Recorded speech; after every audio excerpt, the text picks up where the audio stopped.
Heroes are only as good as the villains they face, or as the saying goes. And the MonsterVerse has had quite an array of villains, both kaiju and human. And with the increasing nature of the MonsterVerse going into the Monster of the Week style, I think it's kind of important to go talk about this sooner rather than later, as there is the growing MonsterVerse problem discussion when it comes to villains. Since it's also worth noting, Monster of the Week was kind of always the Godzilla series' bread and butter.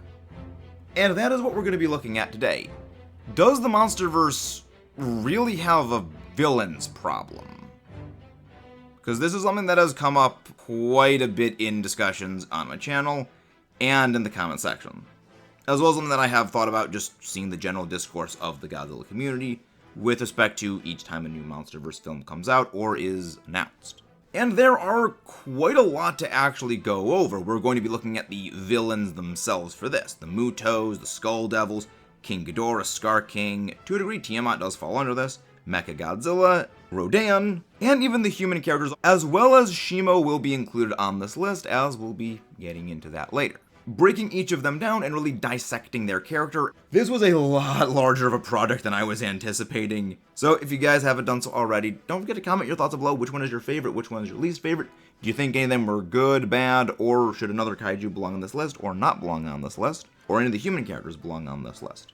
And, way down there, subscribe for more, and leave a like. We're going to be somewhat going in chronological order for releases, not completely in chronological order, as there is some placing for certain things that I think flows a little bit better. However, we will be starting off with the Mutos and the Skull Crawlers. Also, it is important to note I will only be looking at the actual movies themselves for this. I know there is more information in the supplemental material, such as the comics like Godzilla Aftershocks that lead into and elaborate a bit more on some of these villains and characters, or Godzilla Dominion. However, the movies are the primary canon, and a lot of people don't really read the comics, and if something within the movies conflicts something that's in the comics, unless later movies clarify this, the movie's canon is taken as a higher precedent. So with that, we'll be starting off with the Mutos and the Skull Crawlers, and really more specifically the Skull Devil. As it goes, they weren't exactly evil per se. Their violent and aggressive tendencies were simply a part of their nature. For the Mutos, it was specifically their desire and their natural compulsion to breed, to proliferate the species of the Muto, and their fight against Godzilla, as Godzilla was, in that movie, stated to be hunting them. Now, this is where I will mention a little bit about the comics, as it is somewhat mentioned there, since we did see actually in the movie itself and a little bit elaborated on. The Mutos do prey on the Titanus gojira species, and more or less Titans as a whole, or at least use them as a reproductive method. And since it is shown that the Mutos were spawned from the body of a deceased Titanus gojira, when we find out to be later named Dagon, this makes Godzilla almost somewhat of an avenger of his own kind in this story. With the Skull Devil, he is significantly smarter than the standard Skull Crawlers, but all of them are motivated by their insatiable voracious appetite. The reason why they hunt and kill so many organisms on Skull Island is simply down to they are in constant hunger. They need to eat constantly or they will die. While the Skull Devil does show a significantly higher degree of intelligence, namely when the guy is walking towards him with the grenades pins pulled, which was gonna, go kaboom, he swats the guy away with his tail when any other Skull Crawler would have actually eaten him. So while they are driven largely by instinct, one of them in particular is capable of showing a degree of intelligence. And I think this was actually a very good way of being an introductory battle and an introductory opponent for both of our main kaiju.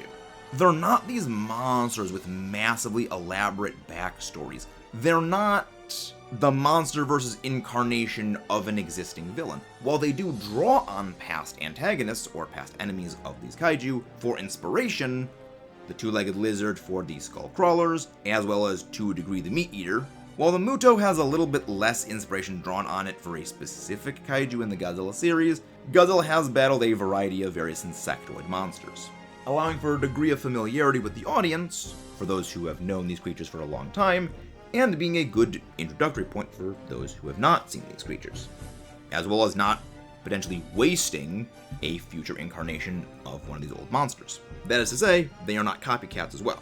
However, this is where some of the issues come in. They were a good starting point, However, nothing about them was ever really followed up on, meaningfully. With the Skullcrawlers, we still don't really know where they came from. It is stated that they are an invasive species to Skull Island, meaning there are still more of them out there, once again, not really ever touched upon.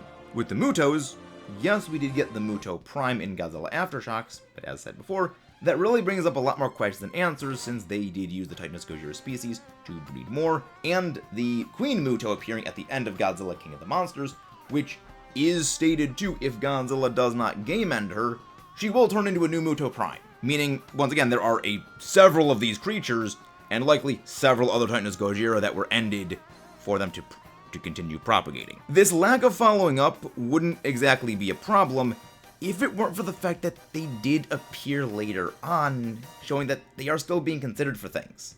Again, King of the Monsters Muto Queen, and in Godzilla vs. Kong, we see another Skullcrawler being the first victim of Mechagodzilla as a demonstration of its power.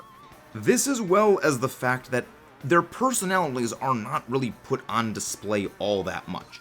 The Skullcrawlers are a lot more guilty of this than the Mutos. While the idea of them being largely instinct-driven and the conflict between the title monster and them being the result of an instinctive conflict, which allows for a very good and quick setup without the need for massive exposition, while also leaving the creatures vague enough to future expand upon, it also leaves the creatures' personalities relatively vague and undefined, which really does impact their ability to be remembered well. The Mutos are a bit less guilty of this than the Skullcrawlers, however, the Mutos do have their own somewhat set of problems. Try to name really anything about the Skull Devil's personality beyond the insatiable hunger. The only time we really get a demonstration of this is when he tail swats the guy with the grenades away, showing that it's smart, but smart isn't really a personality trait. They also somewhat try to set up the Skull Devil as a pseudo-rival to Kong, however, this doesn't really fall correctly because it is stated that he will only emerge when he believes Kong is dead, meaning that he will not really face Kong directly in battle, which is not really what a rival does. The only reason he makes his appearance is when he believes Kong was ended by Samuel L. Jackson's character, which is the whole reason that final battle happens. And even during this final fight, it is still shown it is partially driven by that hunger. While able to resist it, we see it try to eat Brie Larson's character. The only problem with that movie is she didn't get munched on. While the regular generic skull crawlers have even less personality on display, once again, limited only to their insatiable need to keep eating, and will attack anything that they perceive as meat. With the Mutos, there's a lot more substance to them. The simple line of this predator-prey dynamic between Godzilla and the Mutos really on its own helps make the world of the MonsterVerse feel a lot bigger.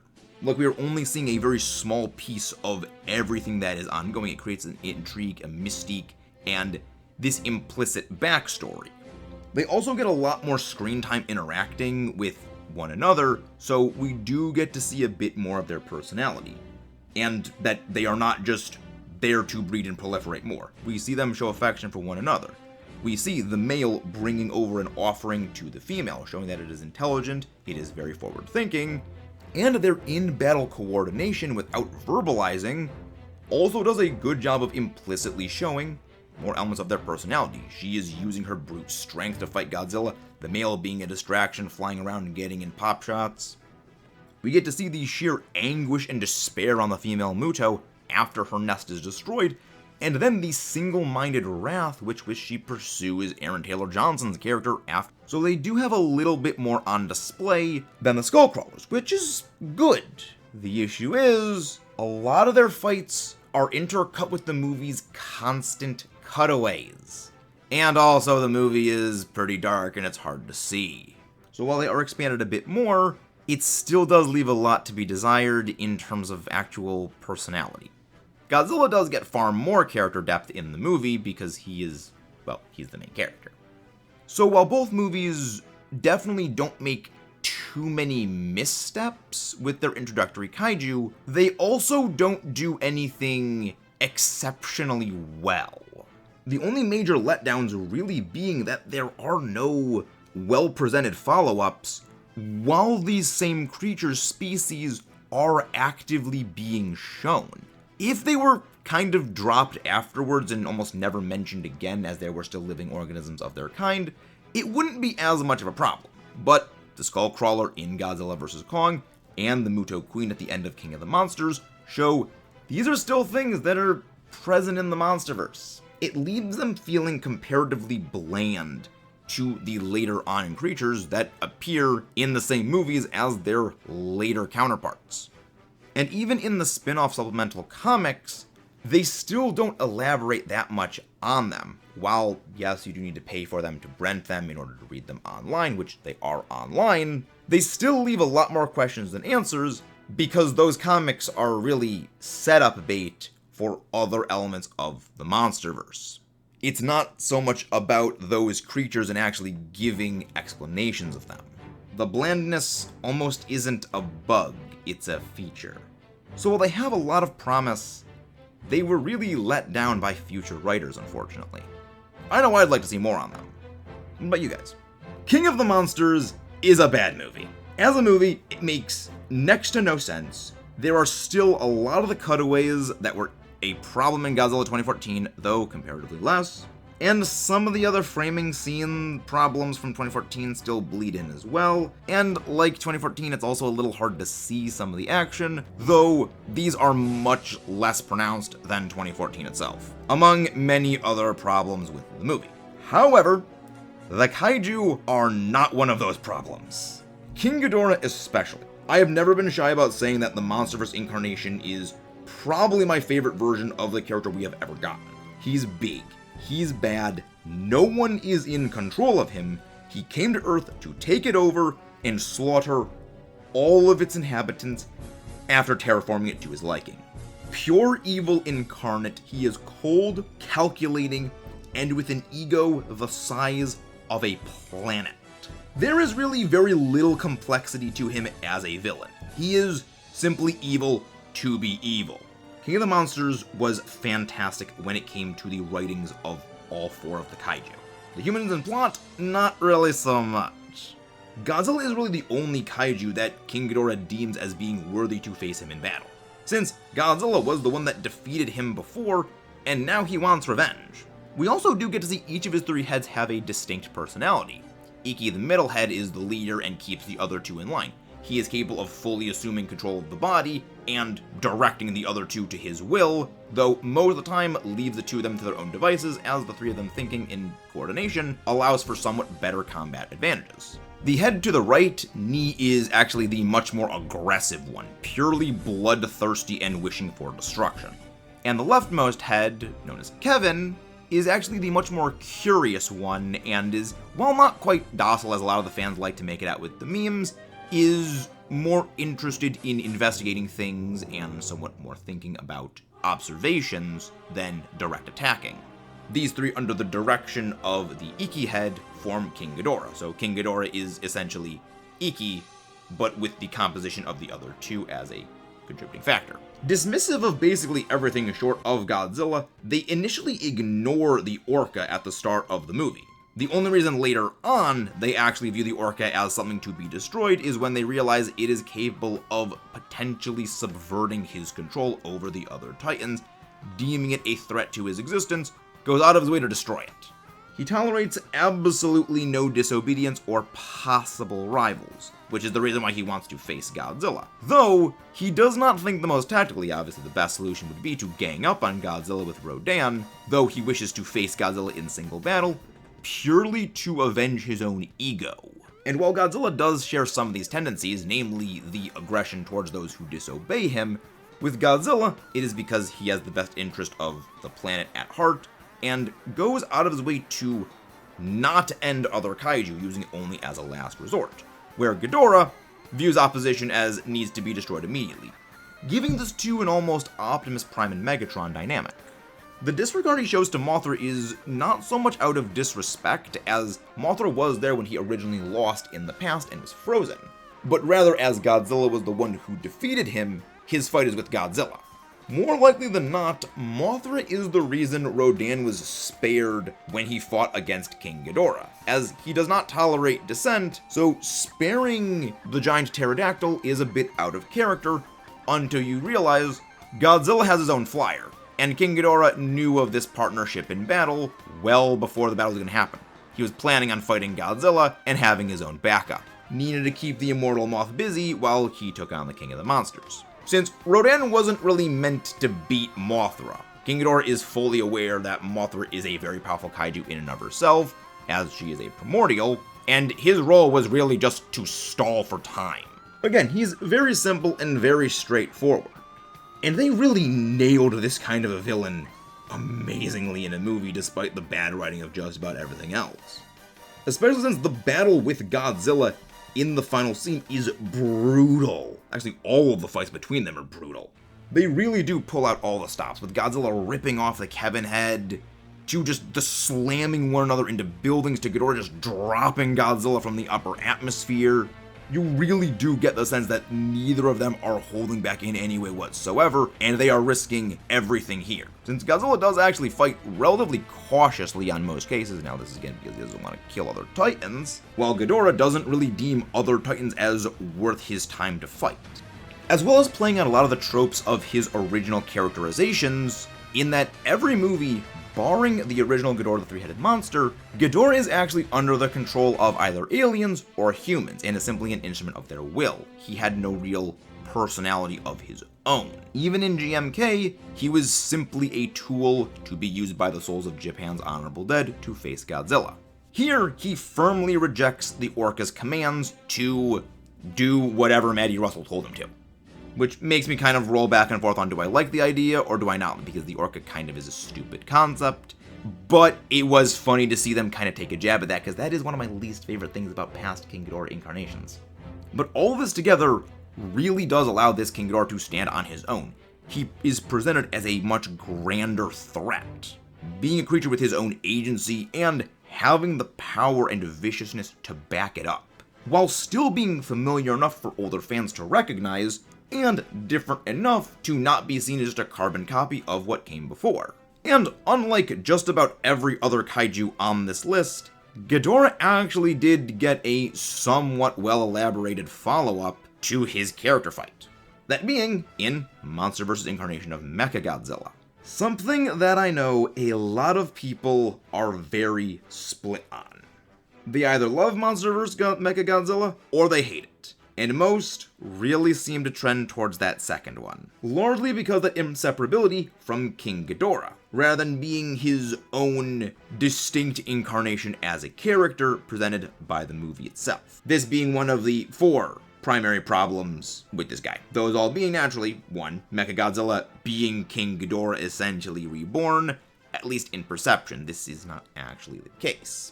There's a lot more to Mechagodzilla being a fusion of King Ghidorah's kindness and lingering desire to, 1, be an omnicidal dictator alien and wipe out Godzilla, along with the programming subroutines from Apex Cybernetics programmed into Mechagodzilla, and Ren Serizawa's own consciousness. Now, King Ghidorah's consciousness is the main driving force behind this. However, these 3 components fused together does give Mechagodzilla its own somewhat distinct personality, despite having largely the same end goals as King Ghidorah. The lack of elaboration on it really does give rise to this, since it also isn't even the first time that a Mechagodzilla has been influenced by King Ghidorah. Mecha King Ghidorah was the entire reason we ended up getting Mechagodzilla 2 in the Heisei era. In fact, the entire origin of this Mechagodzilla is a nod to that. This misunderstanding largely is there because of the huge focus put on the skull. That is also all we really get to see of it, since we don't get elaboration too heavily on Ren Serizawa, someone we'll be going into more details later on, and we don't really know what Apex programmed into Mechagodzilla. So all we have is Ghidorah. Naturally, people are going to trend to, it's just Ghidorah in a robot body. So naturally, people are going to come to the conclusion that Mechagodzilla is simply an extension and mechanized body for Ghidorah. It's also worth noting that this isn't even remotely close to the first time the idea of Mechagodzilla being possessed by another creature, when it was a mindless human construct originally, has been in the movies. This was actually the original plot of Godzilla vs. Mechagodzilla 2, is Mecha King Ghidorah's AI was going to seize control of the mecha when humans were fighting it and wrest control away from them, creating a conflict between humans and the AI and Godzilla. And we see the exact same thing actually play out in Godzilla against Mechagodzilla and Godzilla Tokyo SOS, which, while not entirely incorrect, is also not exactly accurate. So while he is his own distinct character, he is still heavily connected to Ghidorah. Better explanation really could have been that the Ghidorah skull was used as a transmitter initially, and they had all of these things programmed for Mechagodzilla, but because Ghidorah's consciousness was still alive in there, it leached on and infiltrated gradually, overriding things. The second problem is that Mechagodzilla is meant to be a reflection of Godzilla. He is humanity's imperfect attempt to harness the power of a kaiju's might to do battle on equal footing. I love this idea, because it furthers the history shows again and again how nature points out the folly of men. Humanity has a long track record of superweapons not really being able to beat Godzilla. We simply cannot compare to them. And in the MonsterVerse, this is like quadrupled down on, with Apex messing with the inner Earth energy, which they have no idea how it works, as well as the incorporation of an omnicidal alien dragon's skull into their Godzilla punching mech. These guys are literally too dumb to live, and it's why I love it. Both of these were really cool ideas, and they just kind of wasted it. Godzilla himself is also relatively out of focus in the movie, as the movie does focus a lot more on Kong and really just establishing the inner Earth. Something which leaves even less time for a reflection of him to be established. Yeah, he's coming out as a less than half-baked idea, and the MonsterVerse missing what should have been a stupid, easy landing to stick. All of which, for a late movie, quote-unquote, plot twist, meaning there was very little actual build-up in the movie, other than the eye shown at the start, which brings us to number 3. Which is, in my eyes, the absolute most offensive. It was blindingly obvious. Not in the movie itself, just by the premise. When the movie trailers first dropped in the idea that Godzilla and King Kong were going to be fighting against one another in a movie, everybody assumed the movie was going to end with them tag teaming up to fight some other third unseen enemy. They are both the good guys. They both have huge marketability, and literally no one, not even the most unfamiliar of observers, would think a fight to the death between Godzilla and Kong would actually happen. And for those who actually know Godzilla's history, most of us jumped to Mechagodzilla being the antagonist straight away when we saw the first trailer. I know that when I saw the first scene of him attacking the place in Pensacola, it reminded me a lot of the Godzilla vs. Mechagodzilla original scene, where Godzilla is fighting Mechagodzilla in the oil refinery. In the end, we were right about the frame job, just not in the way we thought it was. It really was Godzilla in that scene, but it was bait by Apex Cybernetics to make Godzilla look bad. But that doesn't change that we saw Mechagodzilla coming a mile away. And the fact that he actually is kind of visible in the first trailer made me feel a lot less clever when my brother and I went over the whole thing frame by frame with a fine-toothed comb. And while this isn't so much of a case of trailers spoiling the movie, as it was the very premise itself spoiled the movie. By obviously trying to make Godzilla out to be the bad guy, we knew there was going to be some pulling the wool out from under us. And I also should say, predictable is not bad. Like, predictable can be very good. A lot of stuff I like actually is predictable. And I think most of us would agree on that. It's predictable because it's what works. And it's predictable because we enjoy it.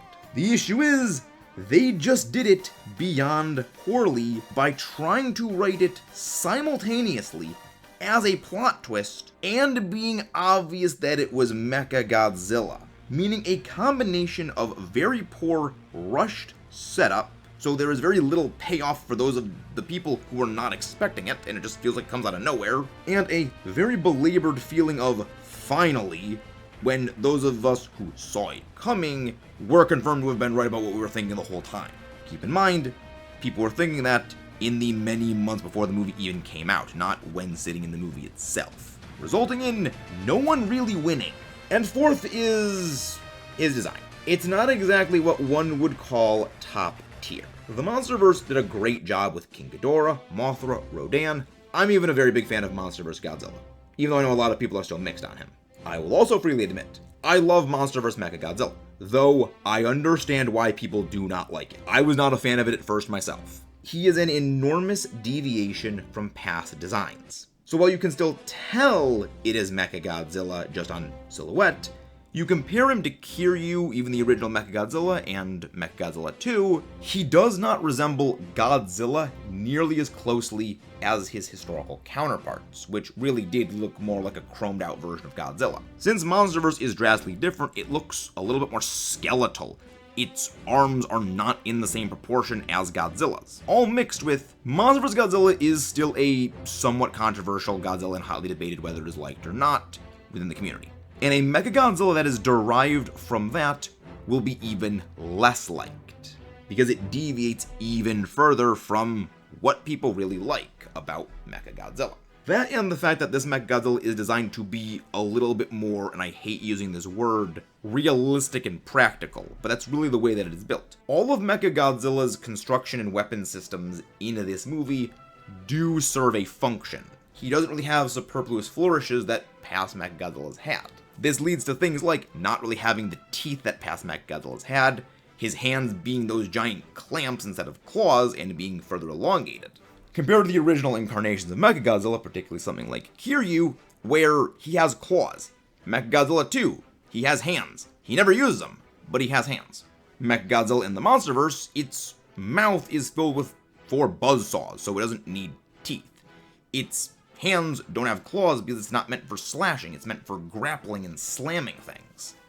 And while I like this because it adds more to it when I see, oh, that's what that thing is for, it also makes it look a lot less appealing because it does not fit that same silhouette you kind of imagine in your head when you think of Mechagodzilla. Just because it's practical doesn't necessarily mean it's cool. Again, I'm someone who happens to like that kind of design, but I understand why a lot of people don't. And they are not wrong for that. Since in the end, what we like is what we like. I was very glad to see that this was a melee fighter Mechagodzilla, something we really haven't gotten before. Basically everything in the past was just beam blasts. Kiryu to a degree had some melee fighting with Godzilla, though it wasn't that much. At least in comparison to MonsterVerse Mechagodzilla, where, again, you see him just grabbing and slamming Godzilla around. This drastic departure and the resulting backlash against it was actually something Legendary's designers and concept artists were seemingly anticipating and aware of, because there was a lot of other Mechagodzilla concept designs that didn't make it into the movie, but are far closer to a mechanical exact mirror to Godzilla.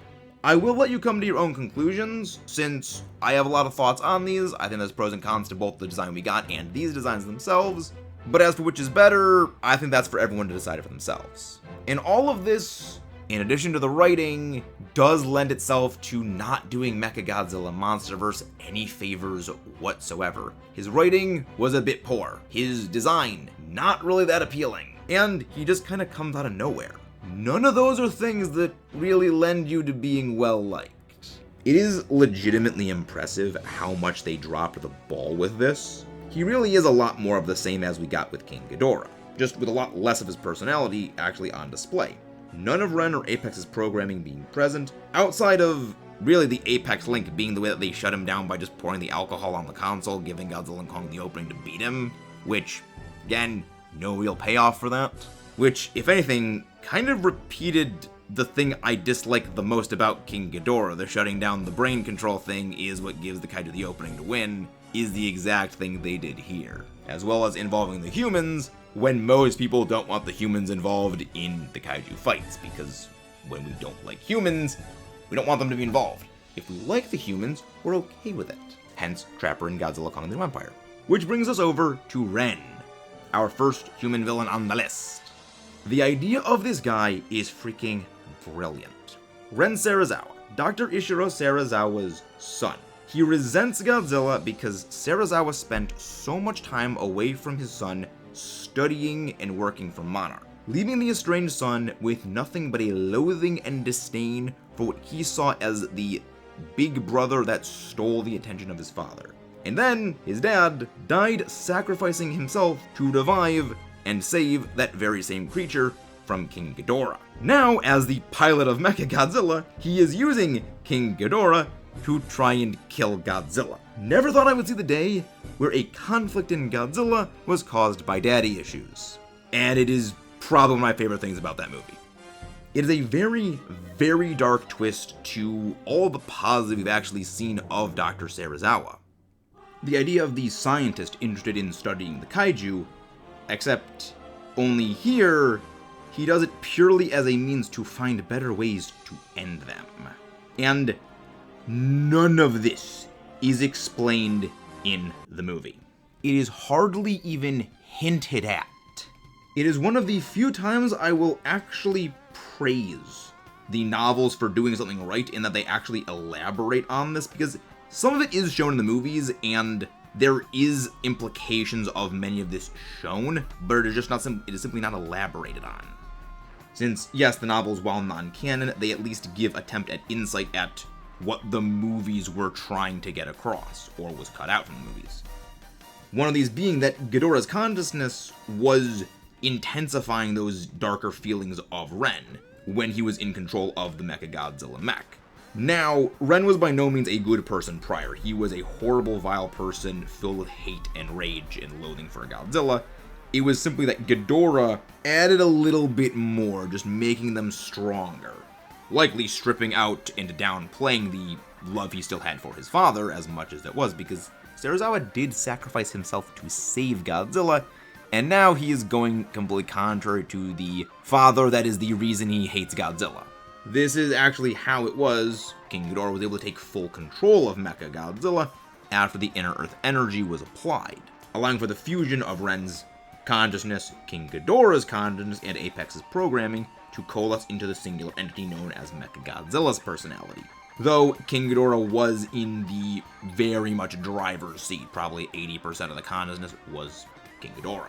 Honestly, just an extra 10 minutes to explain even a fraction of this would have done so much more for that movie. And I really do like Godzilla vs. Kong. I think it's probably one of the best movies, if not the best movie in the MonsterVerse. But a little extra would have gone a long way to helping the movie and Ren and Mechagodzilla. Bringing things back to the kaiju, we've got Rodan. If King Ghidorah was a faithful expansion, Rodan is a complete 180 revolution. Nowhere near as evil as Ghidorah, he is simply a wild card, a rogue with no realistic allegiance except for the side he feels is the stronger one, shown by his initial aggression to King Ghidorah after waking up and his volatility against humanity. Then, following Ghidorah's defeat, his near instantaneous supplication to Godzilla, and the visible intimidation and fear he displays when confronted with the King of the Monsters, especially after Godzilla really gives a long look at the fact that he was injured in the shoulder by Mothra, falling in line rather peacefully and actually first among all the assembled Titans. In the original Toho films, Rodan was actually one of Godzilla's most steadfast allies, preceding even Anguirus as a recurring ally, and in all of his incarnations was actually characterized by his compassion and friendship with other kaiju, either the other Rodan in his original movie, and later Godzilla in the various Showa and Heisei movies. Typified with his allying with his former friend Godzilla in Godzilla vs. Mechagodzilla 2, so that Godzilla, knowing he was stronger than Rodan, was the only one able to protect the newly hatched Godzillasaur from Mechagodzilla and protect him even beyond, sacrificing his life to save another. And I think this was great. They made him a very serious threat. They completely differentiated himself by giving him next to no real redeeming qualities. And that's one of the reasons I put him here as a villain. Even though he is not the out-and-out big bad orchestrator of all things, he was more or less a mindless attack dog, doing Ghidorah's bidding and attacking things and really just destroying everything. Again, evil just for the sake of evil and destroying for the sake of destroy. He did not get that much screen time, and again what we did was we see this as a ruthless, violent monster, though they did get a very good amount of mileage out of his relatively brief time. So yes, his personality is not as visible as Mothra or Ghidorah, since he is second fiddle to the antagonist, meaning that King Ghidorah would get far more screen time than him, and Mothra as Godzilla's right hand would obviously get even more than Rodan. While I would have liked to see a little bit more time with him, it does make sense why he was not as prominent, and yeah, I think the writers could have given a little bit more, but overall it doesn't really hurt the movie. So while I do think they could have given him a little bit more screen time, it's not like this lack of characterization or lack of expansion on characterization hurts the movie too much, as, well, the human characters do enough of that as it is. And really chipping away from them, I don't think could have hurt the movie anymore. However, bringing things back to, as we have said before, the worst part about him is that he just vanished after King of the Monsters. Like most of the monsters, no follow-up and no real expansion, when, of all kaiju, he actually is the one that would make the most sense for a return. Either as a redemption arc of sorts, or going full-on villain mode. Probably one of the only times a lack of writing could have actually helped. If the MonsterVerse monster fighting writers had the 3 brain cells necessary to rub together to generate that thought. Scar King, Scar King, Scar King, Scar King. I really want to like this guy. I just can't. Ancient wannabe world conqueror rival to Godzilla, bent on taking over the world and getting revenge after he was sealed away in an ancient conflict, returning with his army of titans under his command. Where have I seen this before? Oh yeah, it's basically Ghidorah's motives. Since they explain literally nothing about the Titanous Gojira Great Apes War, and the backstory being just a reduced version of Ghidorah's, since they explain literally nothing about the Titanous Gojira Great Apes War, and unlike King Ghidorah, who did draw on the past historical incarnations of the character for his MonsterVerse backstory, the overall large gaps make sense because he is an alien. Scar King, being a naturally homegrown Earth creature, having those same giant massive gaps, just as bad writing. Again, Ghidorah is a clearly stated omnicidal alien invader. Scar King is just one angry, insane ape that wants to take over the world after Godzilla beat and locked him up in the past. Also, unlike Ghidorah, who actually had the cojones to face Godzilla in a one-on-one open battle, Scar King does no such thing. He has an army of Kongs and Shimo, because he knows in an open fight against Godzilla, he will get demolished. He can't even hold his own against Kong, and even then, relying primarily on dodging against Kong because he knows Kong is a physical threat that would obviously beat him, quickly resorting to using Shimo to subdue him and take away the axe. He lacks any and all aggressive presence. While he is very intelligent, his threat potential exists purely because of Shimo, and really the army of apes, which even then are not really that big of a threat, since we don't get to see them do basically anything to Godzilla in the movie. We get a few little moments of this. The only time we actually see Godzilla, Kong, Scar King, and Shimo fighting is in Rio, and even during that, the fight is primarily Shimo fighting the two of them while Scar King plays keep away. After Scar King gets caught, it's over for him.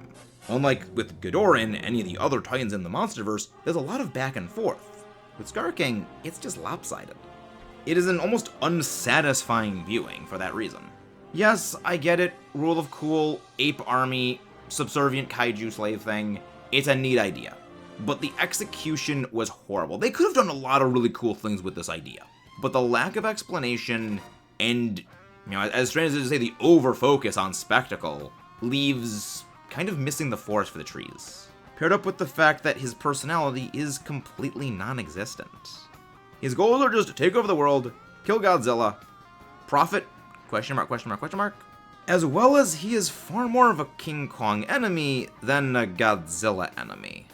Again, he suffers the same problems as Mecha Godzilla, just even more exacerbated.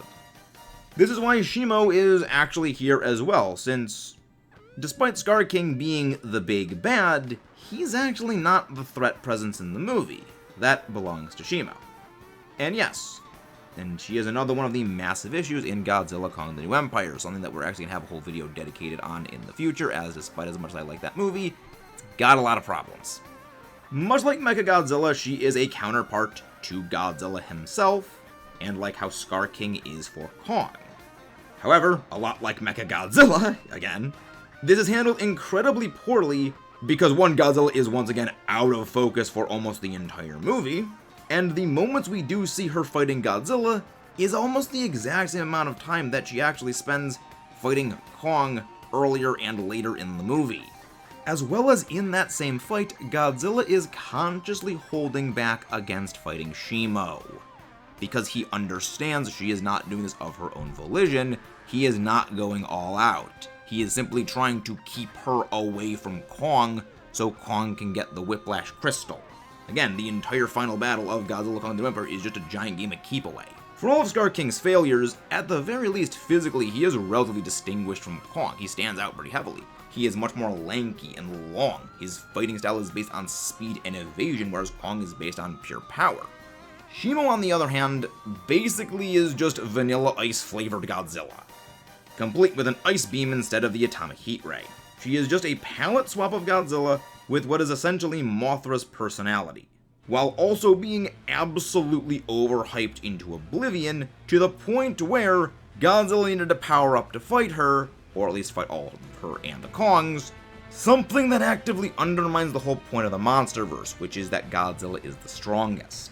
Something that they could handle with Mothra because Mothra's inclusion and Mothra's actual way of characterization was much more clever. She is a symbiotic relationship with Godzilla, and the two are partners. Whereas Shimo, they keep trying to make it seem like she massively outpowers Godzilla.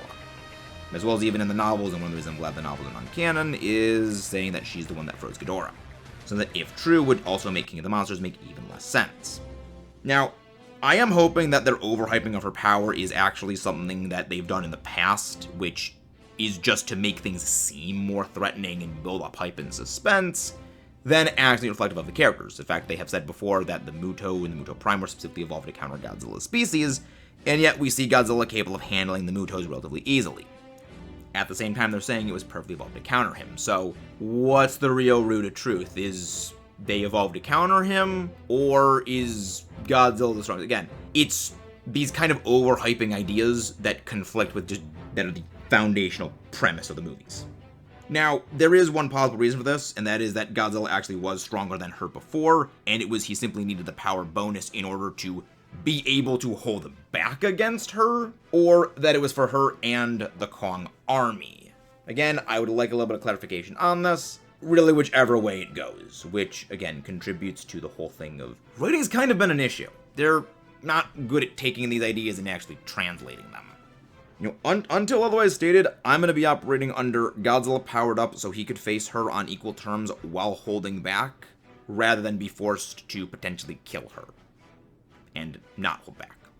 But time will really tell because they are the most recent incarnation of the MonsterVerse films, and whether she is dropped or actually expanded upon going forward does remain to be seen. And now for the final two. I know, guys, I told you this was going to be a long one.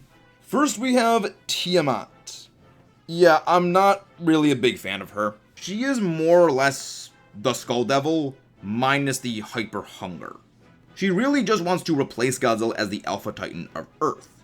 And that really doesn't leave much to her other than being a big bad wannabe, and a lot of the story writing for her was just kind of wasted. There's a large part of why I think the original plan for her was to set her up as a new solo Godzilla enemy, only for the plug on that to be pulled when they realized they were wanting to do more Godzilla Kong tag team films, and there was really no room for her as they would need to make her either so powerful on land as to be a threat for both of them to have to fight, meaning in water, how the heck would Godzilla compete with her, or Godzilla would just be evenly matched fighting her in the water and she'd be a joke on land. Once again, like Shimo, they really kind of overhyped her, and then just none of it. You might be expecting Alan Jonah to be here, however, him and Maddie Russell are going to be in a separate video because they're not really the main villains of King of the Monsters. While they set things in motion, they are in absolutely zero control. Which is why Walter Simmons is really who we're going to be talking about here. This guy, I like this guy. Yeah, he is very much too stupid to live.